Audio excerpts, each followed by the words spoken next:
Assalamualaikum warahmatullahi wabarakatuh. Selamat siang pemirsa Sultan TV, apa kabar semua? Semoga dalam keadaan sehat. Kita tentunya di siang hari ini senang sekali menjumpai Anda dalam special talk show. Nanti kita akan bahas tema yang sangat menarik ya, terkait dengan Bulan Mutu Karantina tahun 2022. Dengan semangat Bulan Mutu Karantina, kita wujudkan penjamin ikan sehat dan bermutu. Namun sebelum kita memulai perbincangan kita yang sangat menarik di siang hari ini, kita ingatkan kembali untuk Anda yang belum memfollow media sosial kita di Instagram kita di @sultantv.co dan juga fanpage Facebook kita di @kreatifsultan dan juga YouTube streaming kita di Sultan TV. Dan nanti di segmen ketiga Anda bisa langsung bertanya kepada ketiga narasumber kita di studio Sultan TV siang hari ini untuk bertanya perihal tema yang nanti akan kita bahas ya. Satu atau dua pertanyaan nanti kita akan bacakan dan nanti dijawab oleh tiga narasumber kita. Baik pemirsa, bahwa seperti kita ketahui bersama, Indonesia sebagai negara kepulauan tentunya memiliki potensi yang sangat besar dan juga menjanjikan pada sektor kelautan dan juga perikanan. Diketahui luas perairan Indonesia ini mencapai 2,5 juta hektar dan memiliki potensi ikan lestari sebesar 6,4 juta ton per tahun atau 7,5% dari total potensi ikan dunia. Lalu untuk memaksimalkan kekayaan dan potensi ini, apa saja kemudian yang sudah dilakukan oleh pemerintah dan juga pihak-pihak terkait? Di studio Sultan TV senang sekali saya sudah ditemani tiga narasumber kita yang akan membahas tema kita hari ini. Saya pertama akan perkenalkan, ini sudah tidak asing lagi ya pemirsa, pasti sudah pada kenal. Ini sudah ada Ibu Haja Nur Aini, SOS MSI, selaku anggota Komisi 4 DPR RI. Assalamualaikum Ibu. Waalaikumsalam, Tadea. Ya, sehat ya Bu? Baik. Alhamdulillah, kabar baik juga. Terima kasih Ibu sudah hadir. Ini masih suasana lebaran, minal aizin wal faizin. Kemarin Ibu mudik? Enggak, saya jaga gawang. Jaga gawang. Saja. Baik, tetap melayani masyarakat ya Bu ya. Masyarakat. Mohon maaf lahir batin juga Ya. buat Tadea, kru Sultan TV beserta pemirsa Sultan TV yang selalu setia menemani Ya, Sultan TV. menemani Sultan Ya. TV. Baik, nanti pemirsa boleh langsung bertanya kepada Ibu Nur Aini di segmen ketiga ya. Narasumber kita yang kedua ini ada yang ganteng-ganteng ya. Kalau tadi yang cantik sudah kita perkenalkan. Yang kedua ada Bapak Widodo Sumianto selaku Kepala Pusat Pengendalian Mutu. Assalamualaikum Pak Widodo. Waalaikumsalam warahmatullahi wabarakatuh. Siang hari ini sehat Bapak, semangat? Alhamdulillah, bisa sampai sini. Sudah sampai di sini. Tadi lancar perjalanan? Alhamdulillah cukup padat mendampingi Ibu Nura ini bersama-sama dengan tim kami di KKP itu menjumpai warga Serang, Banten dan sekitarnya. Alhamdulillah sehat semua. Alhamdulillah sehat semua. Baik, terima kasih banyak Bapak sudah membersamai kita juga ya di siang hari ini. Siap. Baik, narasumber kita yang ketiga ada Bapak Iromo SIP selaku Kepala SKIPM Merak. Assalamualaikum Pak. Sehat juga ya Pak. Gimana nih, udah muter-muter juga dengan Ibu Nuraini ya Pak ya? Kemana saja? Tadi ke pondok pesantren, Kecamatan Walantaka. ke Walantaka, bertemu dengan warga untuk memberikan bantuan ikan yang bermutu dan edukasi terkait dengan ikan yang sehat yang harus bisa dikonsumsi oleh masyarakat. Baik, luar biasa nih ya, memperkenalkan ikan semakin membumi di masyarakat. Oke, sebelum mungkin kita membahas tema kita secara spesifik, saya mau ke Ibu Nuraini dulu Ibu. Nah, tadi seperti yang disampaikan pada prolog kita, bahwa potensi kelautan dan perikanan Indonesia ini sangat luar biasa. Apa saja kemudian Bu, dorongan atau strategi yang dilakukan oleh pemerintah untuk kemudian memaksimalkan potensi tersebut? Ya, baik. Sebelumnya saya ingin menyampaikan terlebih dahulu serta apresiasi yang setinggi-tingginya kepada Kementerian Kelautan dan Perikanan Republik Indonesia dalam hal ini mungkin Dirjen karantina ya, karantina ikan, baik itu stasiun perikanan karantina ikan yang ada di Merak serta Kepala Pusat Pengendalian Mutu yang telah melakukan sinergitas program serta melakukan kolaborasi dalam hal kegiatan bulan bakti karantina ya kepada seluruh masyarakat seluruh Indonesia, terutamanya di dapil saya di Banten, Kabupaten Kota Serang. Ya, kemarin tadi alhamdulillah kita sudah melakukan penyerahan secara simbolis ikan segar, berbagi kebahagiaan kepada masyarakat dapil saya. Tentu kegiatan bulan mutu karantina ini saya menyambut baik serta menyambut positif, appreciate terhadap program itu. Betul tadi yang disampaikan oleh Tedia ya, potensi besar kelautan dan perikanan kita baik nasional maupun daerah, terutama di Banten ini luar biasa. Kita di sepanjang wilayah itu terbentang lautan ya, laut yang cukup luas ya, di mana beberapa lautan samudra kan itu menyambung dari satu kepulauan ke pulau lainnya. Nah, potensi besar tentunya harus dioptimalkan yang lebih agar nilai produksi dan produktivitas perikanan kita baik tangkap maupun budidaya itu bisa dikembangkan dalam rangka mungkin pemulihan ekonomi saat ini serta mendukung upaya laju percepatan atau pertumbuhan ekonomi secara nasional maupun secara kedaerahan. Nah, di samping itu juga turut serta kalau optimalisasi potensi kelautan perikanan dioptimalkan secara baik, ya ini juga akan meningkatkan produk domestik bruto, di mana PDB ataupun laju pertumbuhan ekonomi Indonesia saat ini di saat situasi COVID tadi ya, ternyata sektor perikanan ya ini juga menyumbang cukup luar biasa peningkatan laju pertumbuhan ekonomi. Nah, tentu ini yang harus kita jaga dan kita kembangkan dan kita tingkatkan upaya-upaya ini. Nah, salah satunya mungkin kegiatan bulan mutu karantina ini merupakan suatu bentuk dorongan serta supporting, di samping itu daya ungkit, daya dongkrak terhadap potensi besar kelautan dan perikanan nasional kita, termasuk di Banten. Nah, dengan memiliki potensi yang luas di Banten juga, ternyata kita juga tidak kalah saing serta tidak kalah banyak potensi perikanan yang kita miliki seluruh Nusantara ini, termasuk di Banten. Nah, tinggal bagaimana dorongan dari semua pihak, baik pemerintah pusat, daerah, bersama-sama ini mengoptimalkan potensi kelautan perikanan kita di Banten dan seluruh Indonesia. Baik, ini tentunya langkah dan juga strategi-strategi sudah dilakukan betul. ya Bu. Ini salah satunya bulan mutu karantina juga rutin dilakukan setiap tahunnya. Nah, ini kegiatan bulan mutu karantina ini agenda rutin tahunan, di mana kegiatan ini dilangsungkan secara serentak tadi ya, seluruh Indonesia, dan alhamdulillah di dapil saya ini baru dilakukan saat ini. Ya, tidak ketinggalan juga karena di momen Idul Fitri, setelah kemarin Idul Fitri masyarakat makan daging-dagingan, ayam-ayaman kan gitu. Alhamdulillah kita berikan ikan segar, ikan yang memiliki jaminan mutu, kualitas yang luar biasa, sehingga masyarakat juga akan memilih ikan itu untuk dijadikan konsumsi yang pokok utama. Yang kemarin udah daging, sekarang beralih ke ikan karena diberikan ikan segar yang berlimpah. Ya, insya Allah kan kemarin daging-dagingnya bosan. Kalau ikan kan lebih mudah diserap di tubuh kita.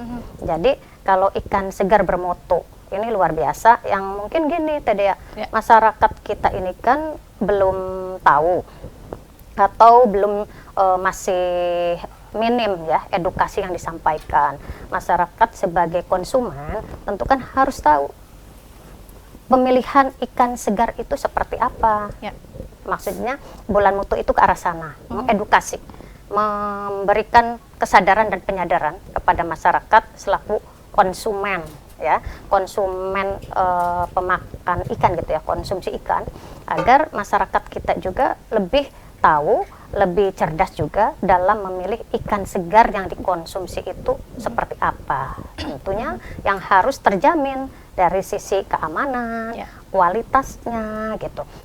Kita khawatir ya ikan-ikan yang beredar di pasaran serta ikan-ikan yang mungkin dihasilkan dari impor luar negeri ini juga akan terdampak, misalkan banyak mengandung formalin ataupun zat-zat yang lainnya yang kita tahu pencemaran laut di kita juga cukup hebat, luar biasa. Pengaruh limbah industri yang masih belum dilakukan kesadaran oleh para perusahaan membuang limbah sembarangan di laut, ini juga kan menyebabkan ikan yang ada di laut juga akan rusak ataupun ya terkontaminasi. Oke, baik. Terima kasih Ibu. Ini luar biasa ya sinergi dan juga semangat yang terus dilakukan oleh pemerintah untuk kemudian terus mendorong masyarakat untuk cinta mengkonsumsi ikan gitu ya, betul. luar biasa ya. Baik, saya mau ke Pak Widodo, Bapak. Mungkin bisa dijelaskan juga nih Pak, apakah kemudian ini katanya sih di tahun 2022 ini adalah semangat bulan mutu karantina mewujudkan penjamin ikan sehat dan bermutu. Nah, mungkin bisa dijelaskan kembali kepada pemirsa seperti apa sebetulnya ikan yang sehat dan juga bermutu, Pak. Baik, Mbak Dea dan pemirsa sekalian Sultan TV. Jadi memang di Kementerian Kelautan Perikanan salah satu eselon satunya adalah Badan Karantina Ikan dan Pengendalian Mutu Hasil Perikanan. Nah, di tahun 2015 kita mengawali kegiatan bulan mutu dan ini tahun ke-7, tetapi ada 2 segmen Mbak Dea. Maksud saya 2 segmen. Di tahun pertama sampai dengan tahun ke-4 kita melakukan dalam quote and quote kesendirian, artinya kita mengedukasi masyarakat, melayani masyarakat, melakukan pelayanan publik. Nah, mulai tahun ke 3 tahun belakangan ini syukur alhamdulillah dari anggota Komisi 4 DPR dalam hal ini Banten oleh Bu Haja Nuraini, kita disupport untuk bisa memberi satu edukasi ikan sehat bermutu yang aman dikonsumsi dan sampelnya kita berikan kepada masyarakat. Nah, pemberian sampel kepada masyarakat ini berlaku serentak dan tidak hanya di Banten tetapi di 53 wilayah yang ada Komisi 4-nya kami siapkan itu. Nah, ikan yang kami berikan adalah ikan-ikan yang memang dari wilayah setempat untuk mengungkit ekonomi wilayah setempat sehingga masyarakat bisa menikmati dari ikan-ikan yang sehat bermutu, aman untuk dikonsumsi dari produksi masyarakat setempat. Kenapa kita perlu dan memandang penting? Karena banyak yang belum paham bagaimana memilih ikan bermutu. Seperti tadi kita keliling, kita menjelaskan ikan bagaimana yang aman untuk dikonsumsi, yang segar, yang juga tidak membahayakan. Karena Mbak Dea dan pemirsa sekalian, untuk hasil laut ini memang jenis makanan yang high risk, resiko tinggi. Kalau kita urutkan dari FAO, ikan ini termasuk yang beresiko tinggi tingkat 2. Tingkat 1-nya adalah susu dan olahan. Maksud saya adalah beresiko tinggi itu terhadap cemaran keracunan atas makanan. Dan untuk ikan hasil laut, apabila kita tidak paham bagaimana memilih, bagaimana menangani, bagaimana mengkonsumsi, jangan-jangan protein yang kita harapkan atau konsumsi yang kita harapkan tidak sesuai dengan harapan dan berdampak kepada bisa meracuni. Mungkin pemirsa, Mbak Dea juga sering mendapatkan informasi ada beberapa hal. Ikan yang dikonsumsi kita kelihatannya banyak tetapi manfaatnya sedikit. Karenanya BKIPM hadir di masyarakat untuk mengedukasi masyarakat bahwa ikan yang sebaik-baik dikonsumsi adalah ikan yang segar, bermutu, bebas sama penyakit ikan. Kenapa sehat bermutu? Mungkin teman-teman sudah paham, yang proteinnya gizinya bagus, tetapi bebas sama penyakit ikan ini kita mengendalikan dari ikan-ikan yang tercemar dari hama penyakit ikan.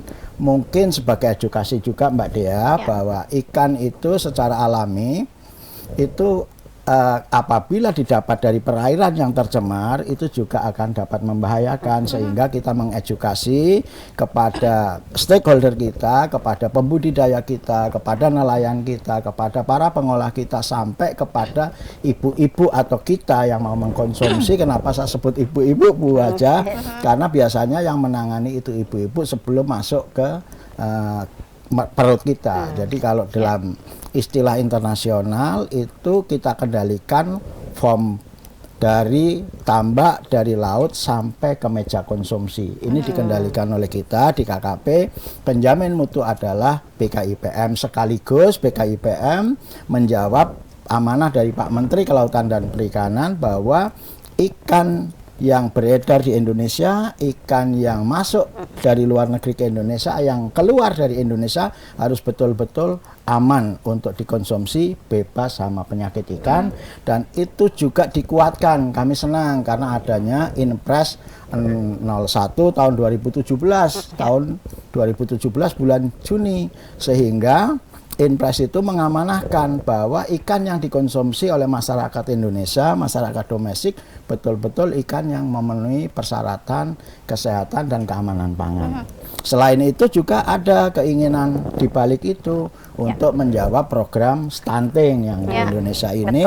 Memang stunting cukup tinggi dan 3 anak lahir, 1 diantaranya stunting. Nah, ini yang akan kita combating, kita perjuangkan untuk kita perangi, salah satunya dengan mengkonsumsi ikan. Selain protein-protein yang lain, keberimbangan gizi, tetapi ikan dijamin gizinya bagus, proteinnya bagus, tetapi dengan catatan yang aman untuk dikonsumsi, segar dan bebas sama penyakit ikan. Seperti itu, Mbak Dea. Baik, yang bermutu dan juga tadi sehat ya, ini apa catatannya.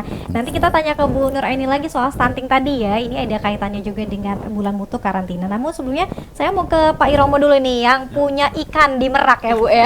Ini bagaimana Pak? Kemudian mungkin lalu lintas perikanan yang berada di Banten, kemudian jumlahnya seperti apa, dan mungkin karantinanya nih seberapa lama sih Pak sebelum mungkin sampai kepada meja konsumen tadi? Oke, terima kasih Mbak Tia.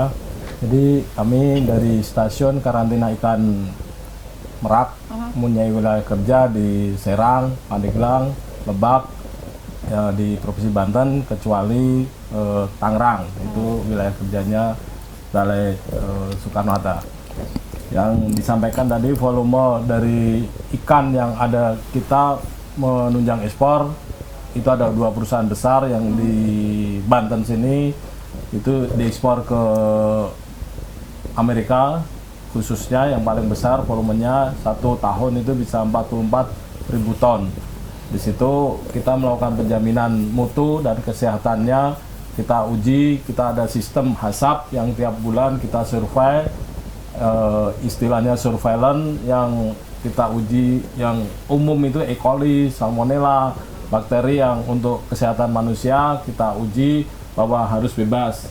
Jadi kalau nggak bebas nanti di luar negeri bisa di-ban, tidak boleh mengirim ke luar negeri. Alhamdulillah sampai saat ini kita yang di Merak ini tidak ada kasus untuk penolakan di luar negeri karena komitmen dari perusahaan-perusahaan besar untuk UP, untuk eksportir itu sangat tinggi. Jadi kita bersyukur di wilayah Banten ini produksi udangnya sangat besar.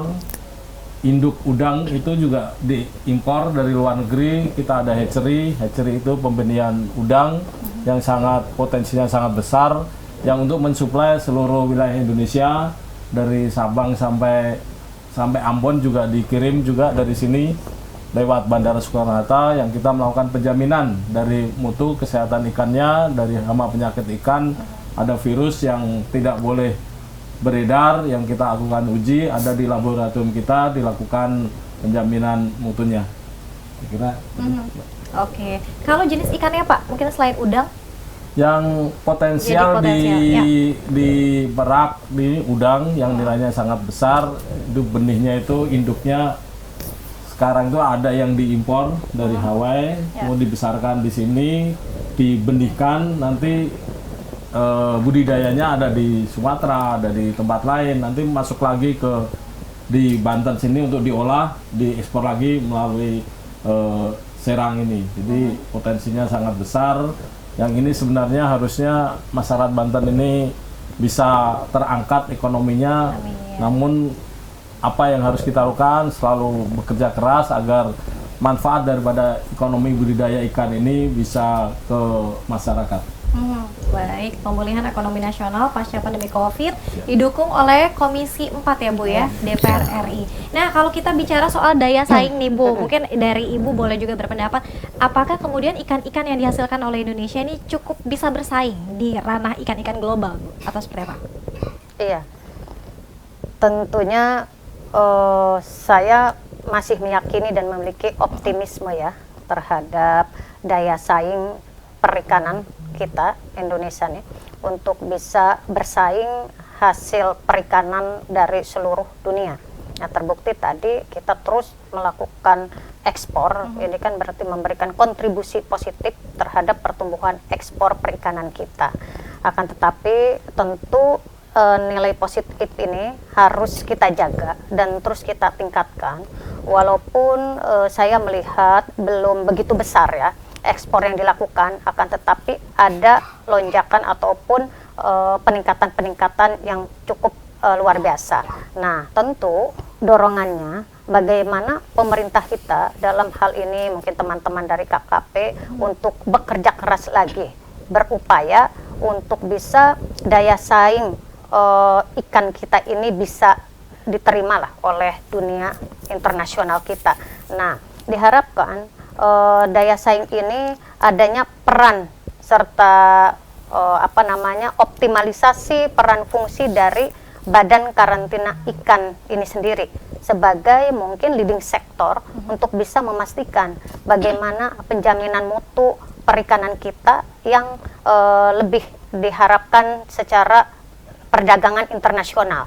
Jadi di WTO ini ya, khususnya sektor pangan kita, ini juga harus meyakinkan. Jadi jangan ada sampai kekalahan di WTO bahwa hasil perikanan kita khususnya pangan ya, sektor pangan kita ini selalu dikalahkan, Pak Widodo. Nah, ini dorongan kuat dari kami Komisi 4 agar lebih digiatkan lagi, bersemangat serta mengoptimalkan peran fungsi di Badan Karantina Kelautan dan Perikanan kita. Dan mungkin juga yang harus dikuatkan adalah bagaimana arus lalu lintas perikanan kita, baik dari kita untuk negara luar untuk diekspor maupun ikan-ikan yang didatangkan dari luar negeri untuk masuk ke kita, dikonsumsi oleh masyarakat kita. Ini juga yang harus dilakukan secara ketat dan masif agar tidak terjadi mungkin adanya ilegalisme atau illegal fish ya, yang sering dilakukan oleh para pelaku-pelaku usaha perikanan yang nakal. Nah, ini juga harus dioptimalkan. Di samping itu juga untuk bisa mendukung daya saing, tentu juga harus disediakan sarana dan prasarana yang memadai.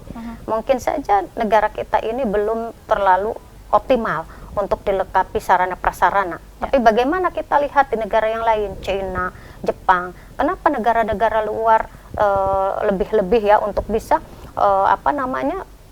mensuplai ikan-ikan yang ada di negara kita. Nah, ini menjadi PR kita bersama.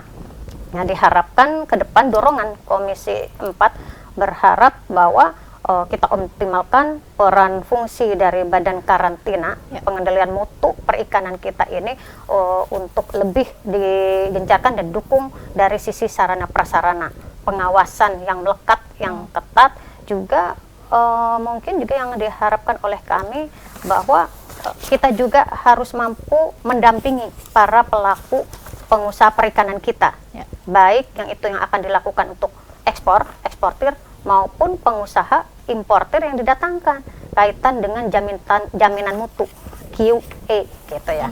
Jadi quality assurance tadi agar masyarakat kita juga tidak terlalu dirugikan. Begitupun bangsa kita tidak terlalu dirugikan. Dalam hal ini diharapkan apabila pengendalian mutu yang dilakukan oleh Badan Karantina Ikan, pengendalian mutu ini juga akan meningkatkan PNBP kita. Ini kan arahnya ke sana. Jadi kita selalu komit dan konsisten bagaimana daya saing ini lebih ditingkatkan di mitra kami, tentunya Kementerian Kelautan dan Perikanan Republik Indonesia. Oke, baik Ibu. Dan ini menjadi salah satu strategi yang terus dilakukan, semangatnya tadi, kemudian daya ungkit tadi ya Bu ya, ini betul, harus selalu digencarkan kembali. Nah, nanti saya mau tanya kepada Pak Widodo juga Pak Iromo, ini kenapa sih kemudian masyarakat mungkin masih ikan menjadi nomor 2 kali ya Bu ya, belum menjadi konsumsi pokok. Nah, lifestyle-nya ini seperti apa? Nanti kita akan lanjutkan pemirsa, kita masih ada 2 segmen, kita akan lanjutkan, tetap bersama kami dalam Special Talk Show bersama Sultan TV.